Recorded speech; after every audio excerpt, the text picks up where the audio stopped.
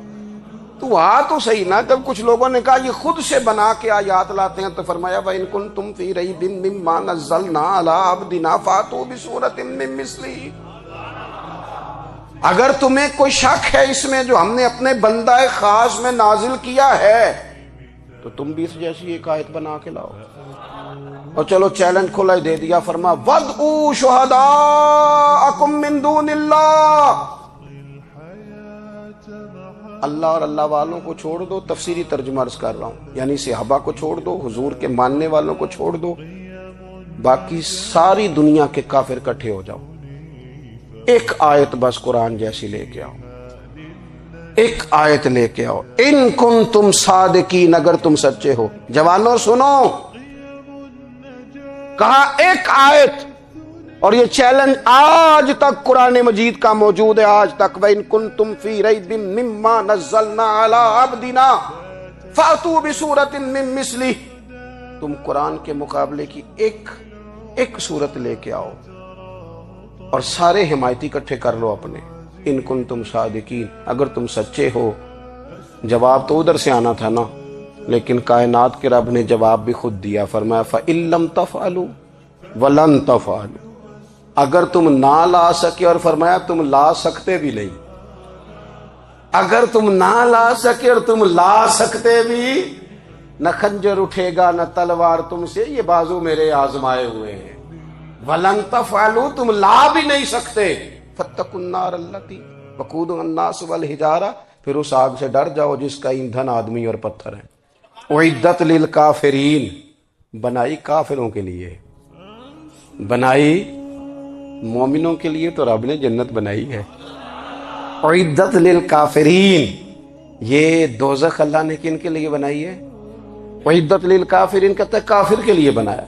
تو اللہ تبارک و تعالیٰ نے میرے رسول پاک صلی اللہ تعالی علیہ وسلم کو وہ کتاب عطا فرمائی، اور پھر حضور کی فصاحت و بلاغت، معرفت، دیکھو ایک ہوتا ہے گھنٹوں باتیں کرنا، ایک ہوتا ہے کئی والیم پر مشتمل، کئی جلدوں پر مشتمل کتب کا لکھنا، اور ایک ہوتا ہے کسی بندے کا ایک بات کرنا اور سامنے والے کی طبیعت کو اتنا جگا دینا کہ اگلی بات فوراً ہی اس کی سمجھ میں آ جائے۔ اور حضور نہ کسی کی انا کو نہیں جگاتے تھے۔ ہم بعض اوقات کسی سے خطاب کرتے ہیں، بات کرتے ہیں تو سامنے والے کی انا کو جگا دیتے ہیں، ٹھیس پہنچاتے ہیں، وہ کہتا چل پھر تگڑا ہو جا میں بھی آیا۔ حضور انا نہیں جگاتے تھے، میرے نبی پاک ضمیر جگاتے تھے تاکہ وہ شخص فیض حاصل کر سکے، اسے کچھ ملے۔ نبی کریم کا جو انداز تکلم ہے وہ اس طرح کا ہوتا تھا کہ انسان خود بخود کھل اٹھتا تھا کہ مطلب یہ بات ہونے کیا لگی ہے، مطلب حضور کیا فرمانے لگے۔ نبی کریم صلی اللہ تعالی علیہ وسلم، ایک دن محبوب کریم نے صحابہ کے پیچھے حضور کی فصاحت و بلاغت دیکھے، فرمایا محبوب نے کتنا نادان ہے وہ شخص جو اپنے ماں باپ کو گالی دے۔ کھلی ہو گئی لوگوں کی آنکھیں، کان کھڑے ہو گئے کہ یا رسول اللہ کون ایسا بدبخت ہے جو ماں باپ کو گالی دے گا۔ اب جب سوالات ذہنی سطح پر پوری طور پر ابھر گئے نا، تو اب رسول کریم نے بات سمجھائی، یہ ہے فصاحت و بلاغت، تیرے آگے ہیں یوں دبے لچے فصحاء عرب کے بڑے بڑے، کوئی جان منہ میں زبان نہیں بلکہ جسم میں جان نہیں۔ یا رسول اللہ کون ایسا نالائق ہے جو ماں باپ کو گالی دے؟ اب جب ذہنی سطح یہاں تک ابھر آئی تو اب حضور نے سمجھایا، اور میں جب تم کسی کے ماں باپ کو گالی دو گے نا تو وہ بھی تو جواب میں تمہارے ماں باپ کو دے گا نا، تو فی نفس ہی یہ تم نے خود ظلم کیا ہے اپنے ماں باپ پر۔ کیوں تم نے ایسا لہجہ اختیار کیا کہ جس سے سامنے والے کی انا جاگ جائے اور وہ تمہارے مقابلے میں آ کر کے کھڑا ہو جائے؟ کیوں تم نے اس طرح کے انداز اختیار کیے کہ جس سے سامنے والا بھی سارے پنجے کھڑے کر کے باہر نکل آئے اور کہے آ جاؤ پھر میں ابھی میدان میں حاضر ہوں۔ رسول کریم کی فصاحت، بلاغت دیکھیں نا، حضور 2-4 جملوں میں ساری بات سمجھا جاتے ہیں۔ ایک حدیث پاک اگر ہماری سمجھ میں آ جائے، ایک روایت، نبی پاک صلی اللہ تعالی علیہ وسلم نے فرمایا خوبصورت مسلمان وہ ہے جو بے مقصد باتوں کو چھوڑ دے۔ لو، اس سے پوری زندگی سجائی جا سکتی ہے، ایک جملے سے پوری زندگی سواری جا سکتی ہے، کوئی لمبی چوڑی باتوں میں جانے کی ضرورت نہیں۔ کہا خوبصورت مسلمان یہ ہے جو بے مقصد باتوں کو چھوڑ دے، لا یعنی باتوں کو، کیا کہتے ہیں ہمارے دیہات کے لوگ، جڑے پنڈ جانا نہیں اودا راہ پوچھنے دی۔ لیکن آج کل لوگ باز آندے یعنی جس بات کا بالکل تعلق نہیں نا وہ بات بھی کرتے جاتے ہیں، جس کا شعبہ ہی نہیں وہ بھی چھلانگ لگا لگا کے اس میں آ جاتا ہے۔ ہم اپنا وقت ضائع کرتے ہیں، اپنی صلاحیتیں ضائع کرتے ہیں، اپنا نقصان کرتے ہیں۔ ہم اپنا کام صحیح کر کے نہیں کرتے اور دوسری ساری دنیا کو ٹھیک کرنا چاہتے ہیں۔ او بھائی، آپ جس جگہ جس شعبے سے تعلق رکھتے ہیں آپ اپنے معاملات میں مضبوطی پیدا کریں۔ حضور نے اپنی فصاحت کے ساتھ، بلاغت کے ساتھ لوگوں کو قائل کیا، اور قرآن مجید کی تاثیر کا یہ اثر میرے کریم رسول نے دکھایا کہ رات کو جب حضور بیٹھ کے قرآن پاک پڑھتے تھے نا، جب یاسین والے نبی خود یاسین کی تلاوت کریں، جب طٰہٰ والے محبوب خود طٰہٰ کی تلاوت کریں، غور کرو نا، جب مدثر والے محبوب خود ان جملوں کو ادا کریں، یعنی جن کے بارے میں آیت آئی ہے، جب وہی یہ آیت پڑھیں کہ انا اعطیناک الکوثر، یعنی جن کا ذکر ہو رہا ہے، جب وہ یہ بات کریں کہ یا ایھا النبی انا ارسلناک شاہدا ومبشرا ونذیرا لتؤمنوا باللہ ورسولہ وتعزروہ وتوقروہ وتسبحوہ بکرۃ واصیلا، جن کے بارے میں آیت آئی ہے، جب وہ یہ کہہ رہے ہوں کہ ورفعنا لک ذکرک، جب وہ کہہ رہے ہوں والضحیٰ واللیل اذا سجا، ذرا اس کیفیت کو دیکھیں جب محبوب خود پڑھ رہے ہوں، اور جو حضور پر آئی ہیں اس کا ذائقہ، اس کا لطف، اس کا انداز بھلا کیا ہوگا۔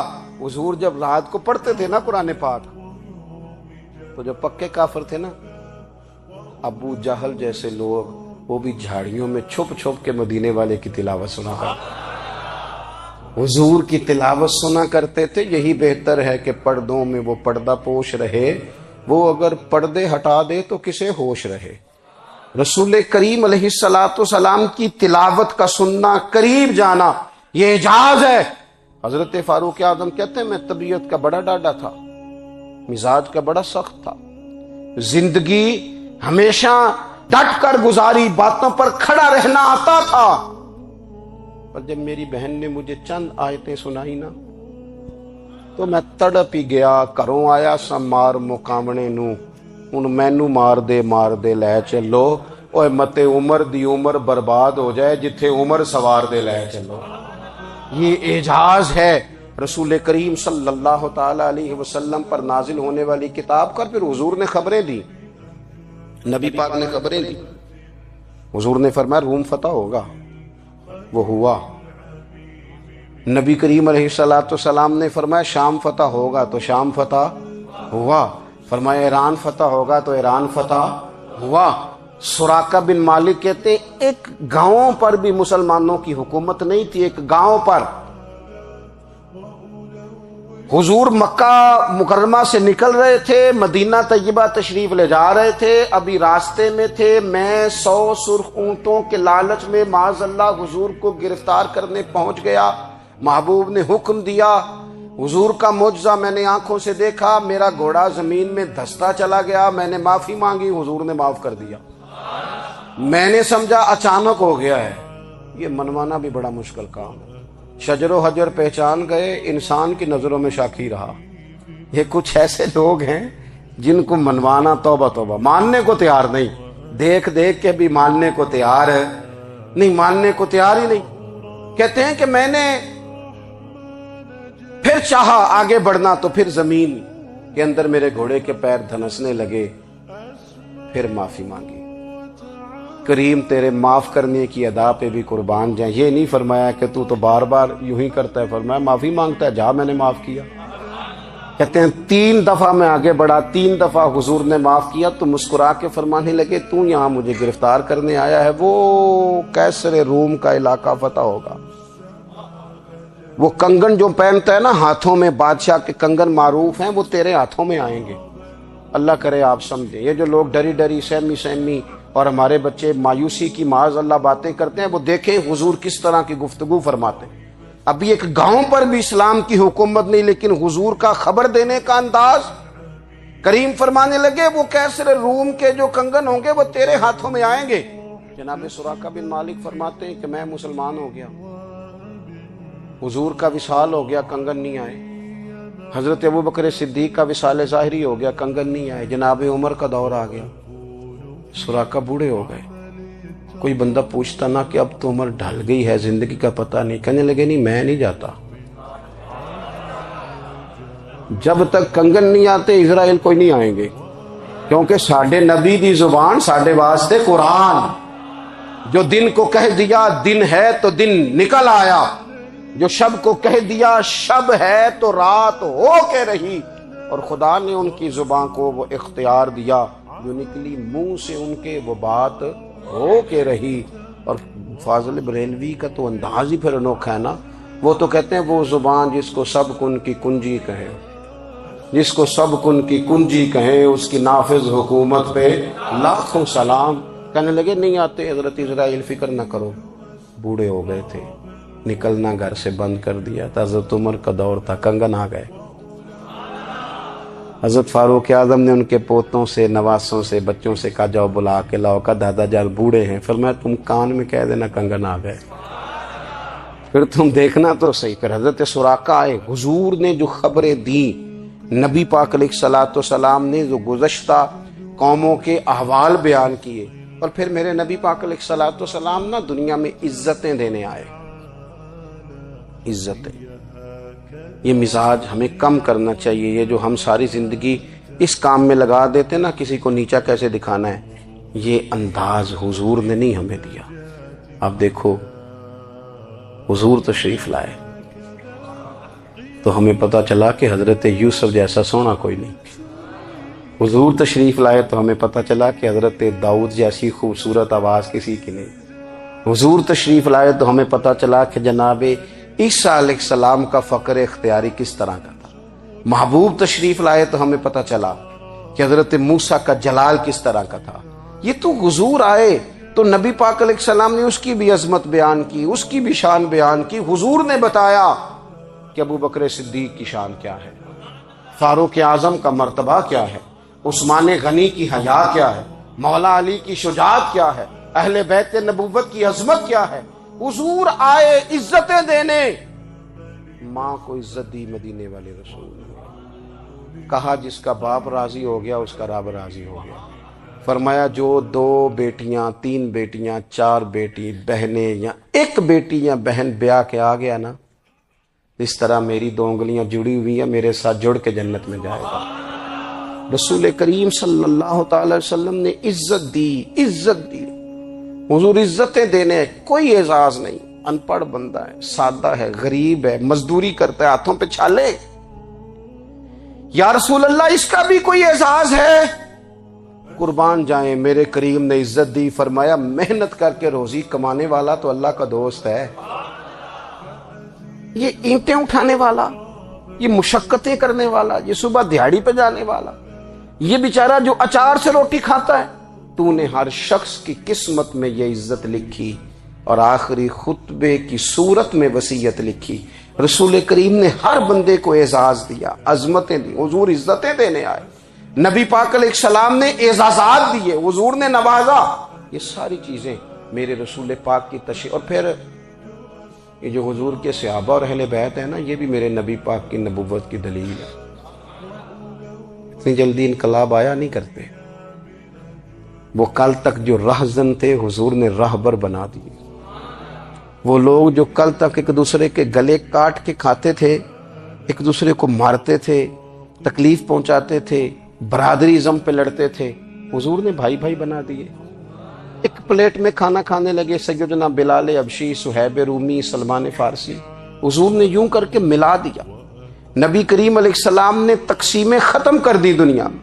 حضور کے صحابہ نے اپنا کردار اس طرح کا دکھایا، اتنا بلند کیا، اور صحابہ کرام علیہم رضوان اس کو دیکھ کر اتنی بلندیوں پہ گئے کہ گواہیاں اللہ کا قرآن دیتا ہے۔ فرمایا محمد الرسول اللہ والذین معہ اشداء علی الکفار رحماء بینہم تراہم رکعا سجدا یبتغون فضلا من اللہ ورضوانا۔ فرمایا یہ جو میرے محبوب کے ساتھ والے ہیں کافروں پر سخت ہیں، آپس میں نرم دل ہیں، تم جب بھی انہیں دیکھو گے سجدے کرتے دیکھو گے، رکوع کرتے دیکھو گے، تم انہیں دیکھو گے اللہ کی رضا کے متلاشی ہیں۔ انہیں ساری مادہ پرستی سے نکال کر محبوب نے رب کی رضا کے رستے پہ ڈال دیا۔ میرے نبی کریم سید عالم صلی اللہ تعالی علیہ وسلم کی نبوت کے دلائل کے طور پر یہ ساری چیزیں آئیں۔ بس میں بات سمیٹنے لگا ہوں۔ حضور کا جو اخلاق ہے نا، وہ بھی نبی کریم علیہ الصلوۃ والسلام کی نبوت کی بہت بڑی دلیل ہے۔ وَإِنَّكَ لَعَلَىٰ خُلُقٍ عَظِيمٍ۔ محبوب ہم نے آپ کو نا خلق عظیم کا مالک بنایا۔ کچھ لوگ سمجھتے ہیں صرف آپ کا بولنے کا انداز ٹھیک ہو تو آپ با اخلاق ہے۔ نہیں بھائی، بولنے کا انداز ٹھیک ہونا با اخلاق نہیں، سچ بولنا اخلاق کی علامت ہے۔ آپ کا حق بات کرنا اخلاق ہے، آپ کا صحیح گواہی دینا اخلاق ہے، آپ کا اللہ تعالیٰ کی طرف سے آزمائش آنے پر صبر کا مظاہرہ کرنا اونچا اخلاق ہے۔ رب نعمت دے تو آپ کا وجود ڈھلتا جائے شکر میں، یہ اخلاق ہے۔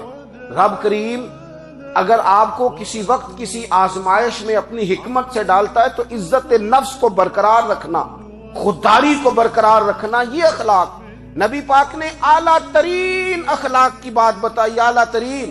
حضور نے لوگوں سے بیعت لیتے وقت کہا تھا میرے ہاتھ پر بیعت کرو، چوری نہیں کرو گے۔ نبی پاک علیہ السلام نے مختلف امور پر بیعت لی۔ حضرت حکیم بن حزام کہتے ہیں حضور نے میرے ہاتھ پہ ہاتھ رکھ کے کہا میرے ہاتھ پہ ہاتھ رکھ کے بیعت کرو کہ کسی دنیا دار سے سوال نہیں کرو گے، خودداری سے زندگی گزارو گے، عزت نفس سے جو رب نے تمہیں دیا ہے تم اس پر راضی رہو گے۔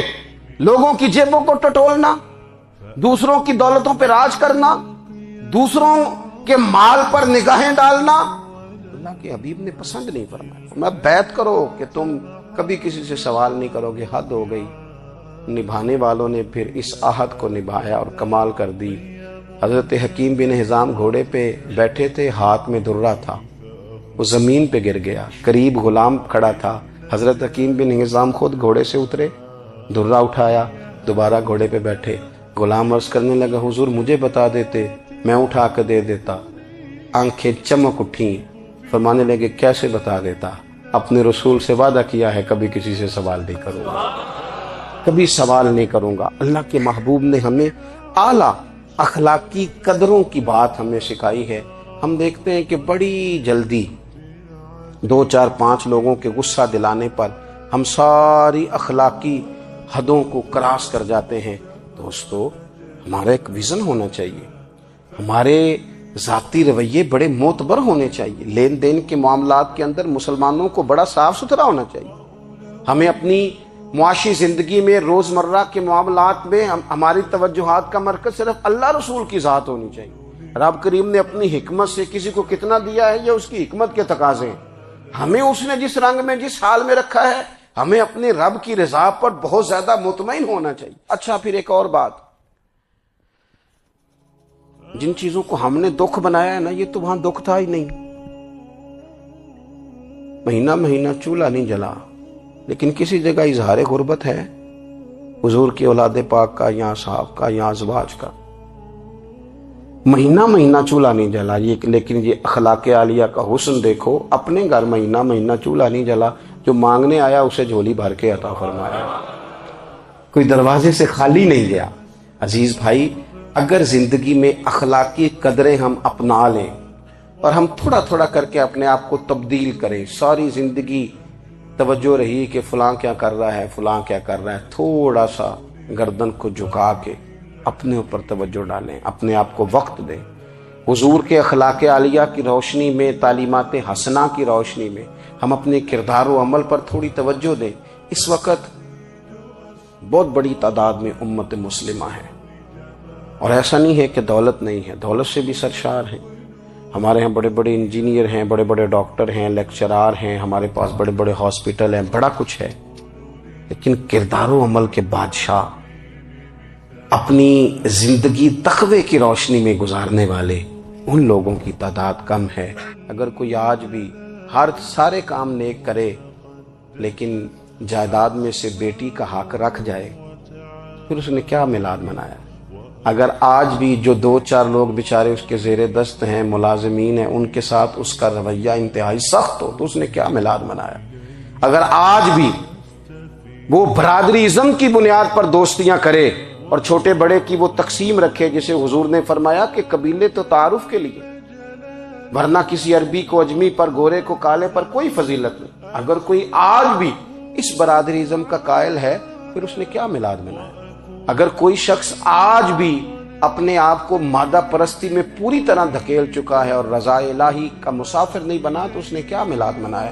اپنی طبیعتوں میں روحانی تبدیلی اور وہ خاص افکار جو حضور اپنے غلاموں میں پیدا فرماتے، ان افکار کو پیدا کرنا، سوچوں کو بدلنا، سوچوں کو، نظریات کو بدلنا، اپنے روزمرہ کے معاملات کا جائزہ لینا کہ ہم کس طرح آگے بڑھ سکتے ہیں اور کس طرح ہم اللہ تبارک و تعالیٰ نے نا ہمارے محبوب کریم علیہ السلام کو دنیا میں بھیجا تو فرمایا یا ایھا الناس قد جاءکم برہان من ربکم، اے لوگو تمہارے پاس تمہارے رب کی دلیل آ گئی۔ اللہ تبارک و تعالیٰ نے محبوب پاک علیہ السلام کو سراپا دلیل بنا کے بھیجا۔ باقی انبیاء کرام علیہم السلام کے پاس بھی اپنی نبوت کے دلائل کے طور پر بے شمار معجزات تھے، اور حضور کریم علیہ السلام کے تو پورے وجود کو ہی اللہ نے معجزہ بنایا۔ اور نبی پاک صلی اللہ تعالی علیہ وآلہ وسلم کی نبوت کی دلیلیں، حضور کے رسالت کے مستحکم دلائل جگہ جگہ آپ کو ملیں گے۔ سب سے پہلی چیز تو یہ سمجھنے والی ہے کہ نبی پاک علیہ السلام نے جس چیز کو سب سے پہلے اپنی نبوت کی دلیل کے طور پر بیان فرمایا، وہ حضور کا کردار ہے، سیرت ہے، عمل ہے، حضور کا لوگوں کے ساتھ رویہ ہے۔ نبی پاک علیہ السلام کی تبلیغ کے 3 دور ہیں۔ ایک تو حضور نے اپنے قول سے تبلیغ فرمائی، وہ 40 سال کی عمر سے محبوب نے اعلان فرمایا اور تبلیغ کی، اور ایک نبی پاک صلی اللہ تعالی علیہ وسلم بالواسطہ حضور کی تبلیغ ہے جو آج تک جاری ہے۔ امت کے علماء، مشائخ، مبلغین حضور کے دین کو آگے پھیلا رہے ہیں، تو دراصل یہ بھی تبلیغ رسول پاک علیہ السلام ہی کی تبلیغ۔ اور ایک حضور کی تبلیغ کا دور ہے، حضور کی پیدائش سے لے کر ولادت مبارکہ سے لے کر حضور علیہ السلام کے اعلان نبوت تک۔ اس دوران نبی پاک نے جو تبلیغ فرمائی ہے وہ اپنے کردار سے فرمائی۔ عرب کا وہ معاشرہ جو بڑا میلا کچیلا گدلا ہو چکا تھا، جس کے اندر سراسر مادہ پرستی کا زور تھا، جس کے اندر لوگ انسانوں کی خرید و فروخت کرتے تھے، جس کے اندر بیٹیوں کو زندہ دفن کر دیتے تھے، جس کے اندر جو آدمی جتنا زیادہ مضبوط ہوتا تھا اتنا زیادہ لٹیرا بن جاتا تھا، اس معاشرے کے اندر رسول کریم علیہ السلام نے 40 سال گزارے، اور اس طرح گزارے کہ جو بیگانے بھی تھے وہ بھی کہا کرتے تھے یہ صادق ہے، یہ امین ہے۔ اور جب حضور نے اعلان نبوت کیا تو فرمایا، یہ قرآن مجید کے لفظ ہے، فرمایا فَقَدْ لَبِثْتُ فِيكُمْ عُمَرًا مِّن قَبْلِهِ أَفَلَا تَعْقِلُونَ، میں تمہارے بیچ عمر کا ایک حصہ گزار چکا ہوں، تمہیں عقل نہیں ہے، شعور نہیں ہے۔ نبی کریم علیہ السلام نے اپنے کردار کو، اپنے عمل کو اپنی نبوت کی دلیل کے طور پر بیان فرمایا۔ وہ تو حضرت حلیمہ بھی فرماتی ہیں نا، جب میں نبی کریم علیہ السلام کو اپنے گھر لے گئی تو میرا اپنا بچہ بھی دودھ پیتا تھا، 2 میرے بیٹے ہو گئے، ایک میری یہ نسبی اولاد اور حضور میری رضائی اولاد۔ تو کہتی ہیں جب میں کریم محبوب علیہ السلام کو اپنے سینے سے لگاتی تھی تو حضور میرے ایک پستان سے دودھ پیتے تھے اور دوسرا اپنے بھائی کے لیے چھوڑ دیا کرتے۔ یہاں سے رسول کریم علیہ السلام نے کردار کے ذریعے تبلیغ اور پھر اعلان نبوت سے پہلے ایک تنظیم عرب کے جوانوں پر، عرب کے سرداروں پر مشتمل بنائی گئی، جس میں نبی کریم علیہ السلام نے بڑا حصہ لیا سرکار نے، اور بڑے اہم لوگوں کو شعور حضور نے عطا فرمائے۔ وہ اس جماعت کا فیصلہ تھا کہ ہم سارے جوان، سارے بڑے لوگ ملیں گے، یہ حضور کے اعلان نبوت سے پہلے کی بات ہے، ہم بڑے لوگ ملیں گے، کسی بڑے کو کسی چھوٹے پر ظلم نہیں کرنے دیں گے، کسی آدمی کو کسی غریب کا حق نہیں کھانے دیں گے۔ حضور علیہ السلام نے نا اپنی کردار سے، اپنے عمل سے، اور آپ کا جو عمل ہوتا ہے نا وہ اصل ہوتا ہے، ایک ہوتا ہے آپ کوئی بات کرتے ہیں اور ایک ہوتا ہے کہ آپ کوئی عمل کرتے ہیں. آپ جب عمل کرتے ہیں تو عمل کے ذریعے بھی لوگوں تک بات پہنچتی ہے کہ دراصل آپ کا اٹھنا بیٹھنا چلنا پھرنا کیا ہے.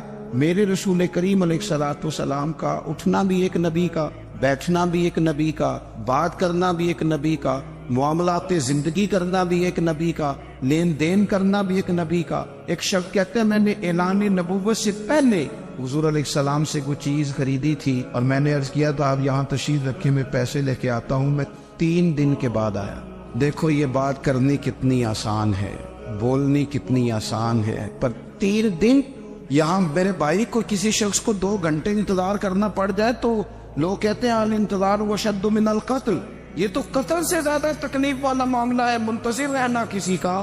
کہتے 3 دن کے بعد میں آیا تو میرے رسول کریم وہیں تشریف فرمایا. بس اتنا فرمایا یار تم نے مجھے بڑی تکلیف میں ڈال دیا، 3 دن ہو گئے یہاں رکے ہوئے. تو حضور نے اپنے کردار کو، اپنے عمل کو، اپنے معاملات کو سب سے پہلے اپنی نبوت کی دلیل کے طور پر پیش کیا. اسی لیے کیا خوب کہا تھا کہ جو تیری جان کے دشمن ہے وہ بھی کہتے ہیں. بظاہر تو آئے ہیں نا ہجرت کی رات جان لینے، لیکن امانتیں حضور کے گھر میں رکھی ہوئی ہیں، امانتیں کاشانہ نور پہ پڑی ہے. وہ جو تیری جان کے دشمن ہے وہ بھی کہتے ہیں کہ امین تو ہے اور صداقت کی آبرو تو ہے. تو پہلے کردار. پھر دوسری بات، اللہ تعالیٰ نے اپنے محبوب علیہ الصلوۃ والسلام کو اپنا مطلق نائب بنا کر، اپنا محبوب اعظم بنا کر، ویسے ہی سارے انسانوں کے بارے میں کہا وَإِذْ قَالَ رَبُّكَ لِلْمَلَائِكَةِ إِنِّي جَاعِلٌ فِي الْأَرْضِ خَلِيفَةً، میں زمین میں اپنا نائب بنانے والا ہوں. لیکن حضور علیہ السلام تو محبوب ہے نا، حضور کی نیابت تو محبوبیت کے درجے پر فائز ہے.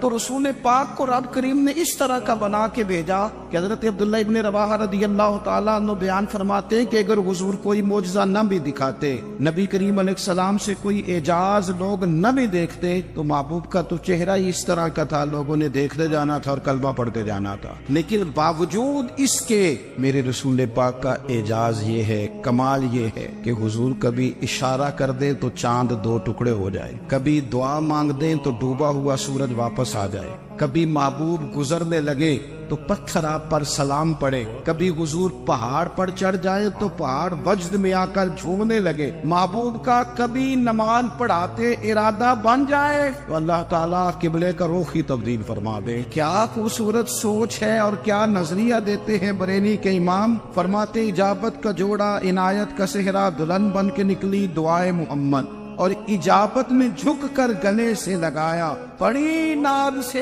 جب دعائے محمد. دیکھو خدا کی رضا چاہتے ہیں، دو عالم خدا چاہتا ہے رضائے محمد صلی اللہ تعالی علیہ وسلم. اور ایک مقام پہ فرماتے ہیں نائب دست قدرت پہ لاکھوں سلام، نائب دست قدرت پہ لاکھوں سلام. تو اللہ تعالیٰ نے نبی پاک صلی اللہ تعالی وسلم کو جو اعجاز. پھر ایک اور بات، حضور امی ہے.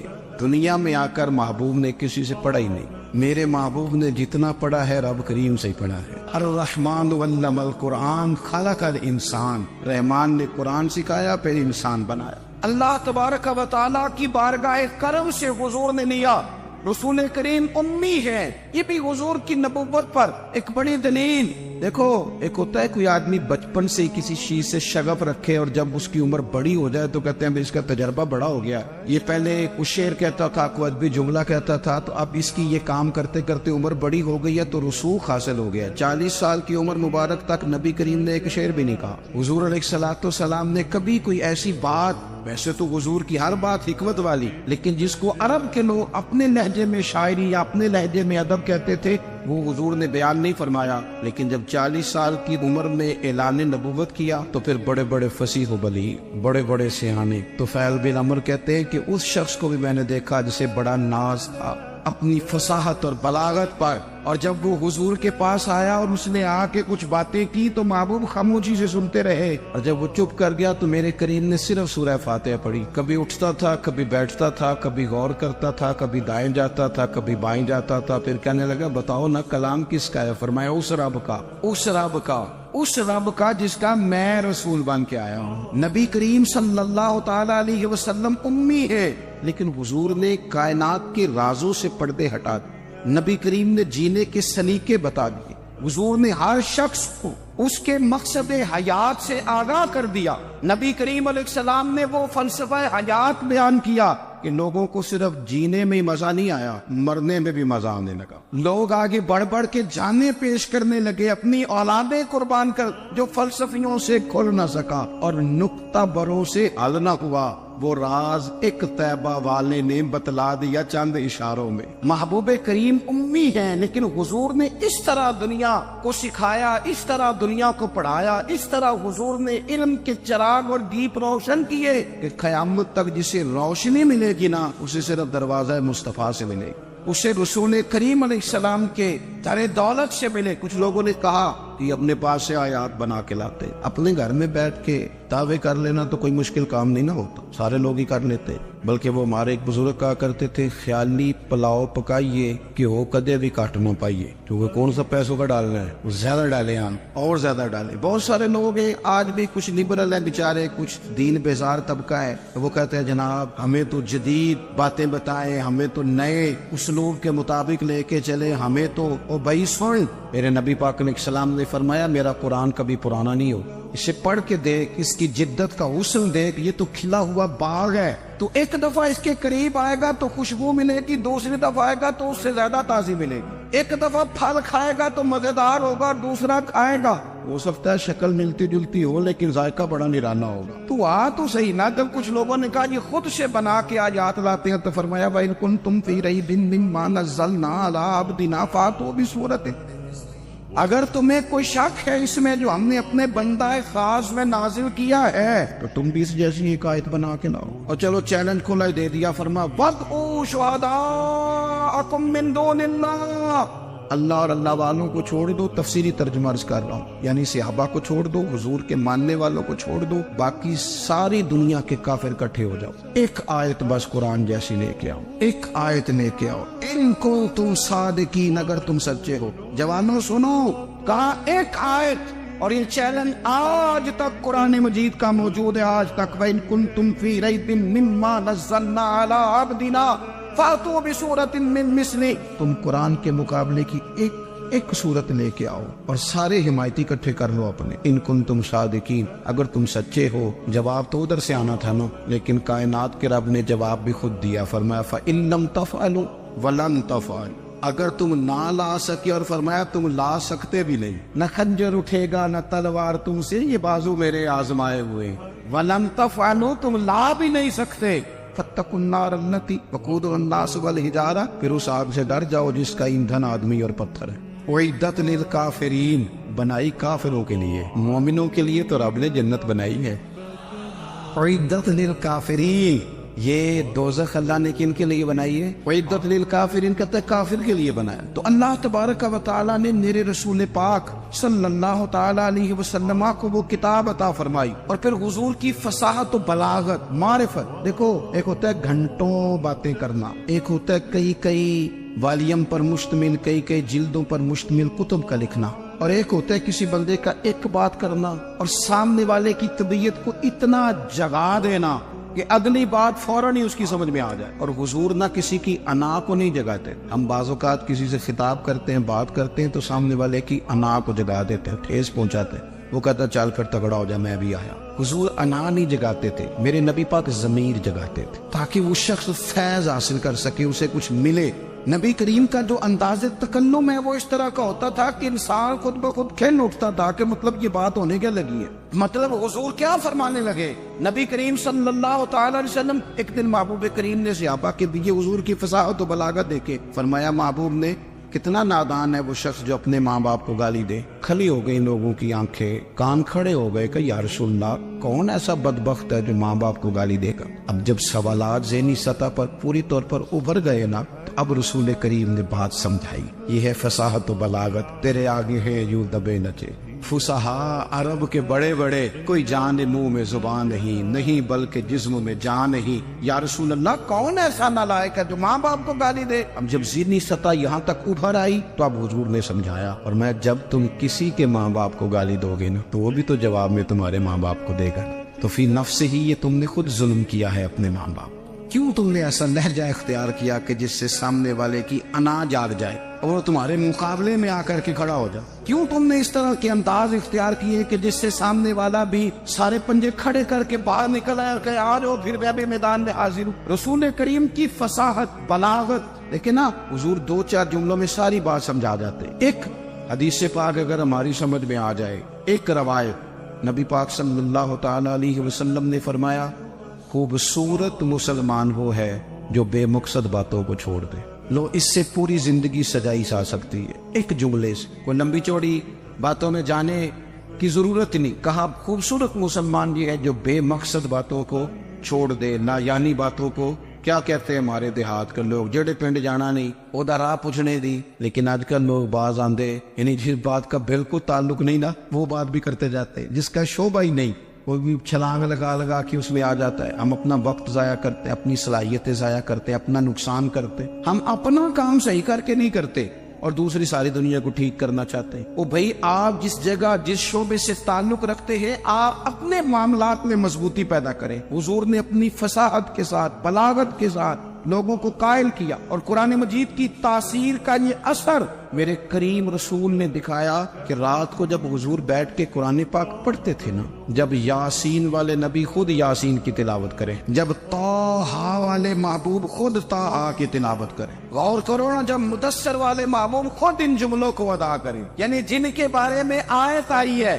جب وہی یہ آیت پڑھے کہ انا اعطیناک الکوثر، یعنی جن کا ذکر ہو رہا ہے، جب وہ یہ بات کرے کہ یا ایھا النبی انا ارسلناک شاہدا ومبشرا ونذیرا لتؤمنوا باللہ ورسولہ وتعزروہ وتوقروہ وتسبحوہ بکرۃ واصیلا، جن کے بارے میں آیت آئی ہے، جب وہ یہ کہہ رہے ہوں کہ ورفعنا لک ذکرک، جب وہ کہہ رہے ہوں والضحیٰ واللیل اذا سجا، ذرا اس کیفیت کو دیکھیں جب محبوب خود پڑھ رہے ہوں، اور جو حضور پر آئی ہے اس کا ذائقہ، اس کا لطف، اس کا انداز، بھلا کیا ہوگا؟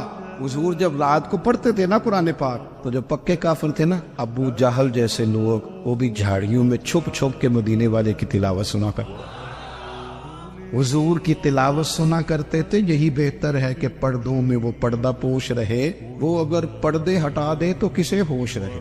رسول کریم علیہ السلام کی تلاوت کا سننا، قریب جانا، یہ اعجاز ہے۔ حضرت فاروق اعظم کہتے ہیں میں طبیعت کا بڑا ڈاڈا تھا، مزاج کا بڑا سخت تھا، زندگی ہمیشہ ڈٹ کر گزاری، باتوں پر کھڑا رہنا آتا تھا، پر جب میری بہن نے مجھے چند آیتیں سنائی نا تو میں تڑپ ہی گیا۔ کروں آیا سا مار مقامنے نو، ان مینو مار دے لے چلو، اوے متے عمر دی عمر برباد ہو جائے جتھے عمر سوار دے لے چلو۔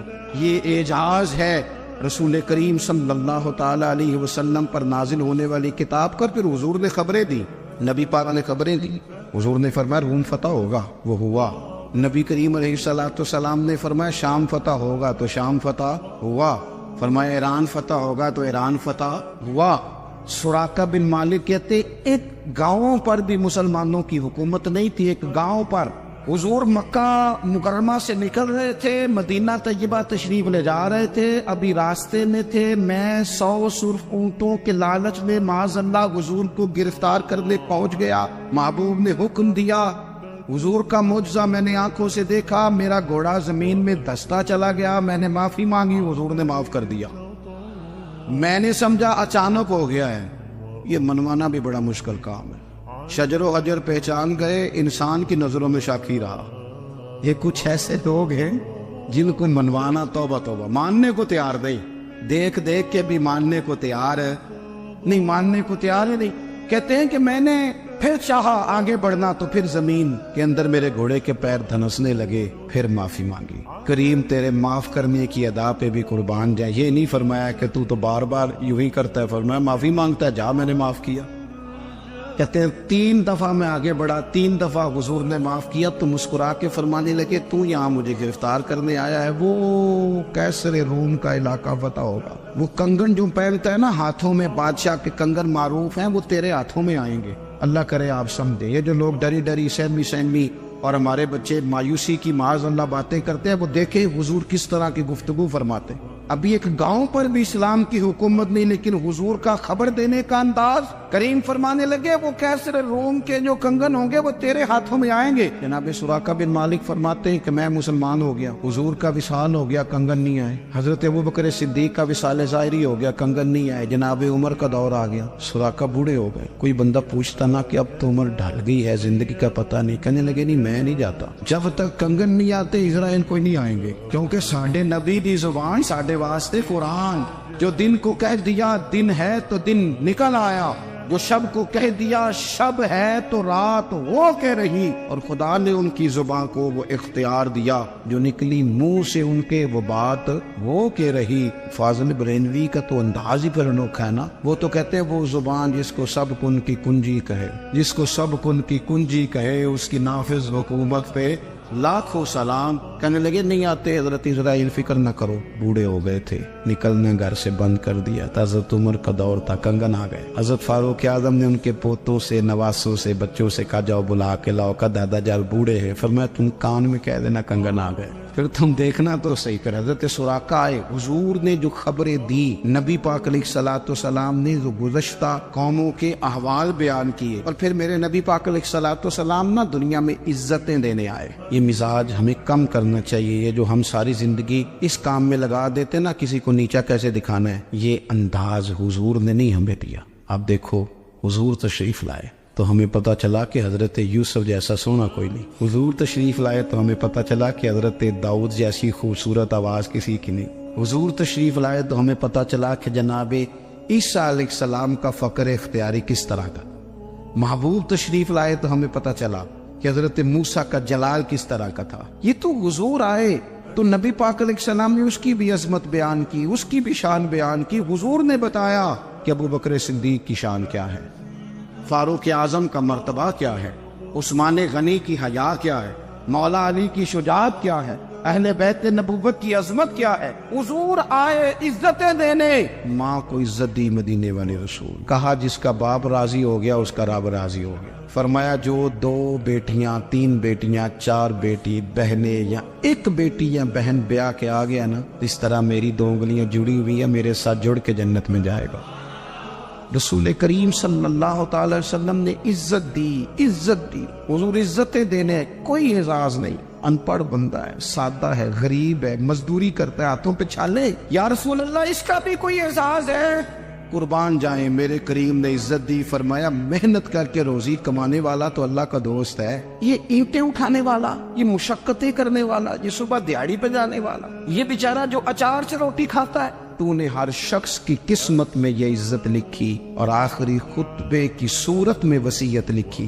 رسول کریم نے ہر بندے کو اعزاز دیا، عظمتیں دی، حضور عزتیں دینے آئے، نبی پاک علیہ السلام نے اعزازات دیے، حضور نے نوازا، یہ ساری چیزیں میرے رسول پاک کی تشریح، اور پھر جو حضور کے صحابہ اور اہل بیت ہے نا، یہ بھی میرے نبی پاک کی نبوت کی دلیل ہے۔ جنگ انقلاب آیا نہیں کرتے، وہ کل تک جو راہزن تھے حضور نے راہبر بنا دی، وہ لوگ جو کل تک ایک دوسرے کے گلے کاٹ کے کھاتے تھے، ایک دوسرے کو مارتے تھے، تکلیف پہنچاتے تھے، برادریزم پہ لڑتے تھے، حضور نے بھائی بھائی بنا دیے، ایک پلیٹ میں کھانا کھانے لگے، سیدنا بلال حبشی، صہیب رومی، سلمان فارسی، حضور نے یوں کر کے ملا دیا۔ نبی کریم علیہ السلام نے تقسیمیں ختم کر دی دنیا، حضور کے صحابہ نے اپنا کردار اس طرح کا دکھایا، اتنا بلند کیا، اور صحابہ کرام علیہم رضوان اس کو دیکھ کر اتنی بلندیوں پہ گئے کہ گواہیاں اللہ کا قرآن دیتا ہے، فرمایا محمد رسول اللہ والذین معہ اشداء علی الکفار